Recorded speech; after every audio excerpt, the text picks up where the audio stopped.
Hello everybody, welcome back to another video. I'm hoping you guys are all having a fantastic day. Today's upload is going to be centered on the western part of the United States, as you probably, if you're tuned into the news or any sort of weather news, you know that the west will be impacted by several large storms, bringing wintry weather, heavy snow, heavy rain, and this is good news to some extent, but it's almost like too much of a good thing, because this could cause avalanches for where the heavy snow falls. This could cause flooding, mudslides, landslides with the mountainous areas in the west. So this is definitely something to be concerned about, especially with all these storms coming in. So if you'd like to support what I do, and you'd like to show your appreciation that you like that I make these videos about the West, then you could consider subscribing to this channel. It's a button that looks like this. Click on it and you're subscribed. It helps my channel grow, helps it sustain itself, and it's a beneficial thing you can do. So thank you for that if you consider to do so. So we have the new model of the new run of the GFS coming in. Let's just go to the older run, since this one only goes out to 108 hours. And right now we're seeing a little bit of rain. Actually, I should say quite a bit of rain in the Northwest. Not so much in California or Southern Oregon, but definitely in Washington, getting quite a bit of rain, and that is associated with a bigger storm that is up by British Columbia.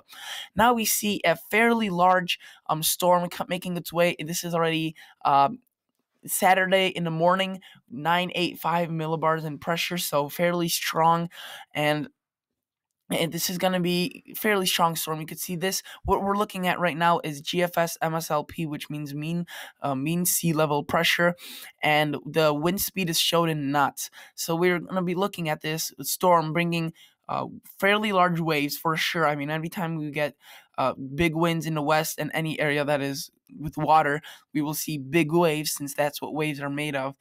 They are, or maybe not made of, but that's what they're enhanced by when there's a storm system, by the winds. And you could see that we're looking at 48 knots.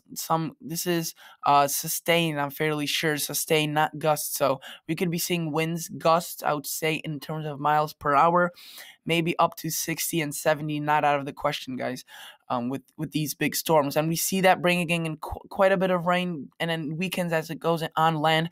That's typical. We get another storm, however, into late Sunday, early Monday. We see quite a bit of rain with this. Those purples, that is 52 knots.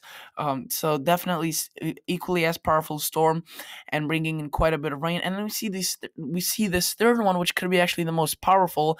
It looks the most powerful, but again, I gotta advertise that these models, especially the GFS, is a culprit of showing quite some storms that are more powerful and more bigger in the long term than they actually are. So this storm isn't, farther away than those other two storms, since it's the third and final one. So it could definitely be a little bit over exaggerated by the GFS, which in my opinion, I think it is a little bit exaggerated. I mean, you could see it's just jumping around, and these winds here would just be too widespread and too strong in order for this to actually occur. But anything is possible. I'm just saying what I noticed for the past couple of years when I've been observing the weather. And later on, we do calm down. We don't see major significant storms. The other thing I'd like to point out, just by looking at this map, it seems like only the northern half of California and Oregon and Washington are impacted. But I'd like to point out, with these rainfall amounts, which I'll show you in just a minute, Southern California will also get impacted by this in some sort of way, either the snow or the rain. But you can see, I mean, the very most southern part of Southern California could be seeing some amounts where it's almost an inch to 2 inches of rain. While again, Northern California, Oregon, and Washington will be seeing much more in this rain. Or total accumulated precip, which means it's basically, this is a map of showing the rain, either it's snow or rain, just everything converted to rain amount. Quite a bit in the Northern California, Oregon, and Washington. Not as much as Southern California, but again, still Southern California is going to be seeing quite a bit of rain with this. So let's go through this one storm one by one, and let's just track this out. We could be looking at with that first storm. Again, some light rain right now going on in Northwest, like I said, with that big storm that's associated hitting British Columbia right now. And then with that first storm, it mainly impacts Northern California, but does hit Southern California as well with some rain, and Oregon, Washington, again, quite a bit of rain with that. Maybe some areas with those dark purples as much as 6 to 7 inches, a half a foot of rain, or I should say snow or rain converted to rain. And we see with that second storm really impacting Southern California in a big way. We could see as much as an inch out of this second storm by itself, not counting the previous storm. And it also impacts the Northwest. I mean, these storms will be big, guys. They're just going to be expansive. And then for the third storm, not as much, maybe a little bit less, but still quite a bit of rain. Let's go to total snowfall accumulations, and this basically obviously just shows you the snow aspect, not the rain. And again, guys, look at this. Many states will get impacted by this. Almost completely covered the state of Idaho. If you live in Idaho, you basically have almost 100% chance of seeing snow in the next 10 days, I would say. So this is a 240 hours out, which is valid from the third, so 10 days out.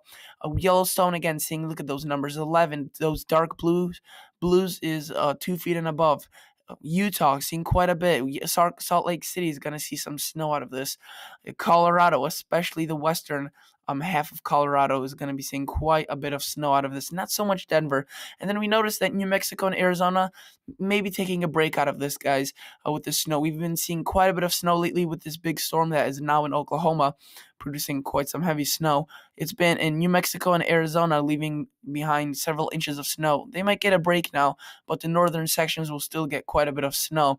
And we see Oregon and Washington seeing plentiful of snow.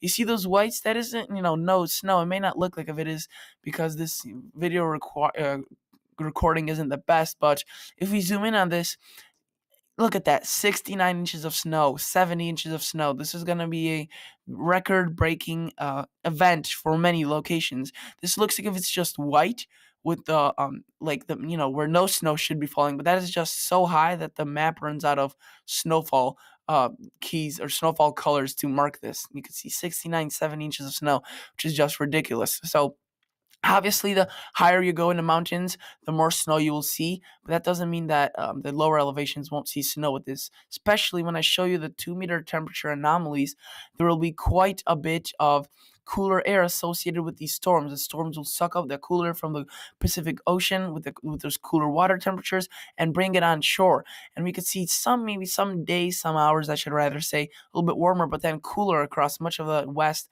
And it gets cooler as we go on. Maybe a little bit warmer some days again, but especially towards the beginning of the forecasting period where these storms will be coming in. I mean, look at this. Starting from hour 0, cool conditions, especially across California and the Northwest, across where these big storms will be impacting them. And I don't want to spoil anything, but with this big storm, I should say, with these big storms, we could be looking at a pattern change coming into the eastern United States. If you look at the FV3 GFS, which I should have showed you California as well for this. I apologize, it's not zoomed in on the west. That is because it doesn't have an option like that for the region. But again, a new model run's coming in, so let's go to 18Z, the old model run. And I should have showed you the FV3 GFS for the temperature outlook. Because I like the FV3 GFS. I call it the better model run, especially for the temperatures. Look at this, cool temperatures for the west, especially the southwest. Maybe not so much the northwest, but again, I mean, look at this. Some of those numbers, especially where that snow lies, up to 12 to 16 degrees below average. And like I was saying, we could be seeing a pattern change towards the end of the forecasting period with below average temperatures for the eastern part of the country and the south, and basically the whole country. So there's a lot to talk about later on, but there's still a lot to talk about now. Let's go quickly. Let's continue this for a little bit longer. We're looking at the 6 to 10 day outlook. This is not a long range outlook. I just wanted to show you the rain or the precip aspect of this. So remember, these storms are going to be occurring mainly through, I would say, this weekend into maybe early next week. So this is 9th through the 13th, so that's after those big three storms, and we are still looking at above average precipitation for the Southwest. If again the CPC is correct on this, which I do think they have a fairly good handle on this. They usually do in terms of the precip. The temperature may be a different story, but still above average. And we go to the 8 to 14 day outlook, which extends from the 11th through the 17th of January. We see, again, still above average for the Southwest. So California is going to be getting a good dose of rain with this, and it's a healthy dose. That they really need this, and especially they just need it, guys. Again, I think I mentioned this. I don't know if I did, but the snow falls, it melts in the spring, and it fills up the reservoirs. And if it's not falling as snow right now, then it's already filling up the reservoirs as of rain now currently.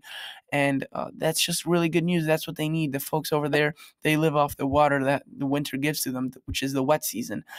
So that is basically it for today's video. Hopefully you enjoyed. I don't know if there's much to enjoy about this dreary, rainy weather, unless you're a snow lover and you love skiing, because that will be good news for the ski resorts. But otherwise, if you're just a avid storm watcher, love the rain, love the active weather in the West, and you'll be very excited by this. Hopefully you enjoyed the video, and I'd like to thank you again for supporting me in 2019. I will be, if the continued support continues like it is, which is just amazing, I will be making videos for you guys in 2019. So thank you guys so much for watching, and I'll catch you all guys in the next episode. See ya. Bye.